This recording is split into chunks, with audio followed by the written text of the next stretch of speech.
अगर पत्नी ने संबंध बनाने से मना कर दिया, कुल मिला के ग्राउंड्स यही है। अगर ऐसे लोग भी परेशान टॉर्चर हो रहे हैं जो कि शादी के बाद भी पत्नी से संबंध नहीं बना पाते हैं, यानी कि पत्नी द्वारा मना कर दिया जाता है संबंध बनाने के लिए, तो क्या ऐसी स्थिति में वो डाइवोर्स ले सकते हैं या नहीं। अब दो तरह के प्रश्न होते हैं कि मैंने अगर डाइवोर्स का केस पहले फाइल किया तो हो सकता है कि वो दुनिया भर के केस करे जिसमें मैं परेशान हो जाऊंगा, मेंटेनेंस देना पड़ेगा। लेकिन कई ऐसे जजमेंट भी हैं जिनमें साफ कह दिया गया कि अगर पति की तलाक यानी कि पति के डाइवोर्स केस करने के बाद पत्नी ने 498A DB या 125 किया तो उसका महत्व घट जाता है, कम हो जाता है। इसका वीडियो भी हमने बनाया है। सवाल यहाँ यही है कि अगर पत्नी संबंध बनाने से मना करे तो तलाक कैसे लें, और बताएंगे इस जजमेंट के थ्रू आपको कि उसमें पति को कैसे राहत मिली।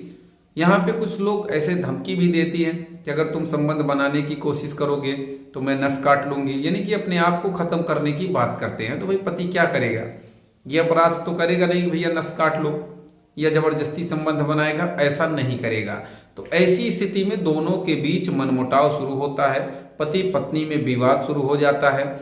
लेकिन देखिए आज की पोजीशन ठीक है, आज की स्थिति ठीक है कि 498A में लोग जेल नहीं जाते हैं, लेकिन 2006 से पहले लोग 498A के केस में जेल चले भी जाते थे। तो इस केस में यही हुआ था, फर्जी 498A का केस कर दिया गया था जिसमें कि पति या उसके घर वाले जेल भी चले गए थे। अब पति पक्ष के लोग 498A के फर्जी केस के ग्राउंड पे डाइवोर्स के लिए जाते हैं।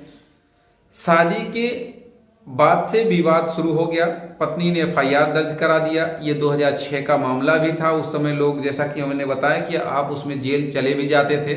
2006 में तमाम ऐसे जजमेंट, तमाम ऐसे ग्राउंड्स, तमाम ऐसे रूलिंग्स नहीं आई थी।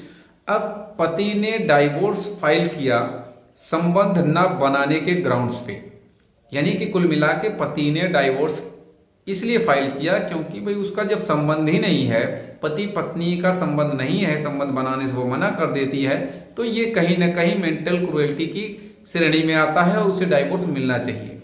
लेकिन जब वो फाइल करता है तो भाई मेल पर उसे धमकी दी जाती है कि अपनी नस काट कर जान दे दूंगी, मेरी शादी जबरन कर दी गई, मैं किसी और लड़के से प्यार करती हूँ।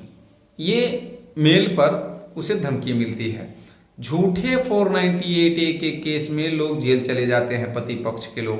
लंबे समय तक संबंध नहीं बनता है, ये ग्राउंड लिया जाता है। डाइवोर्स पिटीशन को खारिज भी हो गई, यानी कि डिस्ट्रिक्ट कोर्ट लेवल से डाइवोर्स यानी कि पति के डाइवोर्स केस को रिजेक्ट कर दिया गया, खारिज कर दिया गया। 498A के झूठे केस में जेल जाने का ग्राउंड था। दूसरा ये था कि लंबे समय से संबंध ना बनाना, ये मेंटल क्रुएल्टी के ग्राउंड पे पति पक्ष गया था। अब बात आती है केस के डिटेल की। सुदीप्तो साहा वर्सेस ममता साहा, फर्स्ट अपील नंबर 896/2014। ये माननीय मध्य प्रदेश हाई कोर्ट का ये जजमेंट है। ये ऑर्डर डेट है 3/1/2024, यानी कि हाल ही का ये जजमेंट है, लेटेस्ट जजमेंट है, जिसमें पति को डाइवोर्स की डिक्री देने का ऑर्डर किया गया, डाइवोर्स अलाउ कर दिया गया। यानी कि उस ऑर्डर को हाई कोर्ट में जब चैलेंज किया गया तो पति के फेवर में ऑर्डर हुआ, और उस ऑर्डर के साथ साथ दो जजमेंटों का भी हवाला दिया गया। बहुत इंपॉर्टेंट जजमेंट है, इसलिए बताना जरूरी है। Sameer Ghosh versus Jaya 2007 4SCC 54।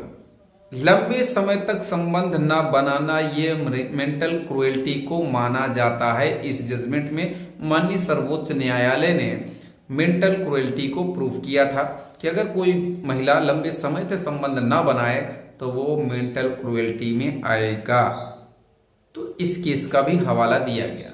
दूसरा एक जजमेंट है सुखेंदु दास वर्सेस रीता मुखर्जी 2017 9SCC 63।